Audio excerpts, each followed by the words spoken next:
नमस्कार, मैं हूं रंजीत छाबड़ा। आप देख रहे हैं धमतरी का लोकप्रिय चैनल MGTV। आइए चलते हैं खबरों की ओर। का कहना है कि अपने सारे बाहरी काम सुबह सुबह या शाम को ठंडे समय में निपटा लेने चाहिए तो बेहतर होगा, और अगर कहीं ज़रूरी हो तो सिर ढांककर कान बांधकर ही घर से निकलना चाहिए। निकलने के पहले ढेर सारा पानी पीने से शरीर में ठंडक बनी रहती है और लू नहीं लगती। खान पान का भी विशेष ध्यान आवश्यक है। तेज तेल मसाले और गरिष्ठ भोजन से बचना चाहिए और छाछ, लस्सी, नींबू, बेल का शरबत जैसे ठंडे पेय पदार्थ का सेवन अधिक से अधिक करना चाहिए। ज़्यादा कसरत से भी बचना चाहिए, क्योंकि इस बार नौतपा कुछ ज़्यादा ही तप रहा है और मानसून आने में लगभग 2 हफ्तों से ज़्यादा का समय अब भी बाकी है। ऐसे में गर्मी का सीज़न लंबा खिंच सकता है और इसीलिए इसे ज़्यादा गंभीरता से लेना चाहिए ताकि किसी भी प्रकार की असुविधा से बचा जा सके। हो रही है, ऐसे में लोगों को क्या सावधानी बरतनी चाहिए? हाँ, तो अभी गर्मी तेज हो रही है तो सब हमारे जो बॉडी का टेम्परेचर मैकेनिज्म है वो it is control by the part of the brain that is called as hypothalamus. Hypothalamus इतना सेंसिटिव है कि यदि बॉडी का टेम्परेचर 1 डिग्री भी बढ़ता है तो उसकी बॉडी में रिएक्शन चालू हो जाती है। ठीक है, पहली चीज़। दूसरी चीज़ क्या है कि गर्मी के कारण वो बेसिकली 4 तरह के प्रॉब्लम्स होते हैं मेडिकली स्पीकिंग। पहला है प्रिकी हीट। प्रिकी हीट मतलब ये है कि जिसको अपन लोकल भाषा में ये भी बोलते हैं कि खमोरी जैसी होती है, मतलब जो स्वीट ग्लैंड्स हैं वो थोड़ी सी हाइपरट्रॉफी हो जाती है, इनलार्ज हो जाती है, और इसको मिलेरिया भी बोलते हैं, मिलेरिया भी बोलते हैं। और दूसरा प्रॉब्लम है जो आता है वो है हीट एग्जॉशन। अभी हीट एग्जॉशन में ये होता है कि जब भी हम हाई टेम्परेचर में या मोर देन करीब करीब 40 डिग्री के ऊपर से ज़्यादा जब टेम्परेचर का एक्सपोजर होता है तो हमें बॉडी का टेम्परेचर मेंटेनेंस करने के लिए लॉस ऑफ फ्लूइड होता है, पसीना आता है, जिससे कारण क्या होता है कि जो इवेपोरेट होता है, जिसकी लेटेंट हीट बॉडी से लेता है, जिससे बॉडी कूल होती है, तो पसीना बहुत ज़्यादा निकलने लगता है। और जब ये लगातार निकलने लगता है तो बॉडी एग्जॉस्ट हो जाती है, that is called as heat exhaustion. Heat exhaustion में सबसे पहले जो लक्षण होता है वो हेडेक, वोमिटिंग, डिहाइड्रेशन और टायर्डनेस और लिथार्जीनेस, और बहुत ज़्यादा एग्जॉशन होने पे कोमा भी होने लगता है। इसके बाद आता है comes to the heat syncope.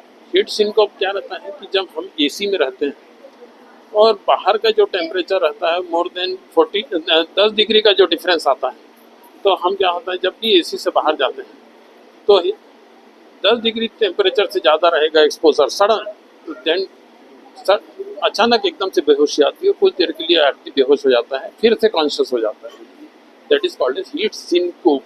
ये अक्सर की ट्रेनों में भी पाया जाता है। ट्रेन से जब हम एसी से बाहर निकलते हैं और स्टेशन में बहुत गर्मी रहती है तो कई पैसेंजर ऐसा देखा गया कि तुरंत गिर जाते हैं और बेहोश हो जाते हैं। और ये कार से भी कई बार ड्राइविंग करते समय भी इस टाइप का एपिसोड्स होते हैं, that is called as heat syncope. इसके बाद आता है जो 4th स्टेज है वो बहुत ही सीवियर टाइप की रहती है, उसको बोलते हैं हीट स्ट्रोक। कई लोग सन स्ट्रोक भी बोलते हैं, और हीट टेक्निकली हीट हाइपरपाइरेक्सिया। इसमें क्या होता है कि बॉडी का जो टेम्परेचर कंट्रोल करने का जो मैकेनिज्म है वो डिस्टर्ब हो जाता है। मतलब जैसे भी ये अक्सर 40 डिग्री से ज़्यादा टेम्परेचर होने पर सिस्टम बॉडी का टेम्परेचर कंट्रोल करने का जो सिस्टम डिस्टर्ब हो जाता है। इसका मतलब ये है कि जो हमारा जो पसीना निकलता है गति बहुत ज़्यादा हो जाती है, हम सीवियरली डिहाइड्रेट हो जाते हैं, और जब इतना भी डिहाइड्रेट हो जाते हैं कि हमारा पल्स बीपी सब लो होने लगता है, और आई श्रंकन हो जाती है, ट्रंक ड्राई हो जाती है, बॉडी का टेम्परेचर 104, 5 और कभी कभी 6 तक भी चला जाता है। पेशेंट ड्राउजीनेस होती है, हेडेक और धीरे हेडेक, हाइपर और फीवर, और इतना फीवर कि इसके बाद पेशेंट कोमा में चला जाता है, और उस समय उसको तुरंत ही हॉस्पिटल में एडमिट करना पड़ता है, क्योंकि यही एकमात्र सूर्य का इफेक्ट है जिसको अपन पेशेंट की डेथ भी हो जाती है, और इसी को सन स्ट्रोक भी बोलते हैं। अब इनके बचने के उपाय, सबसे पहला उपाय तो ये है कि आप जब भी धूप में जाएंगे कि 12 बजे के बाद 5 बजे तक धूप में न जाएं, ताकि उस समय सूर्य की जो किरणें हैं ऊर्ध्वाधर रहती हैं, वर्टिकल रहती हैं, और उसमें अल्ट्रावायलेट और हीट बहुत ज़्यादा रहती है उस समय, उसमें इसलिए उस समय सबसे ज़्यादा चांस रहता है दोपहर को 2 बजे के आसपास, उस समय न जाएं बाहर, पहली चीज़। दूसरी चीज़, यदि बाहर जाना भी पड़ा तो सिर को, हाथ पैर को अच्छे से कवर करें, आँख के ऊपर ब्लैक मतलब गॉगल पहन लें, सिर को अच्छे से पूरी तरह से ढक लें, पैर हाथ सबसे ढक लें।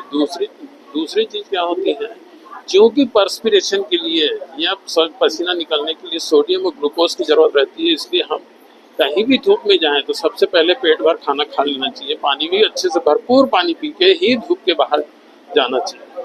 तीसरी चीज़ ये है कि इसके बाद भी यदि सिर चक्कर लग रहा है या कुछ भी थोड़ा भी कुछ लग रहा है तो तुरंत धूप से हट जाना चाहिए और ORS का घोल या इलेक्ट्रॉल का पाउडर इसको पानी में घोल के पीना चाहिए। इसमें क्या रहता है, सोडियम भी रहता है, ग्लूकोज भी रहता है और मिनरल भी रहता है, वो तुरंत अपने को ले लेना चाहिए। इसके बाद एक और सबसे बड़ी सावधानी ये रहती है कि कुछ भी ऐसा प्रॉब्लम रहता है तो तुरंत डॉक्टर को दिखा देना चाहिए और ट्रीटमेंट ले लेना चाहिए। और इसके बाद सबसे मुख्य चीज़ ये है कि इस टाइप की कोई भी बातें होती हैं तो हमें तुरंत घर में आने के बाद या बाहर धूप से आने के बाद अपने तुरंत कुछ खा लेना चाहिए।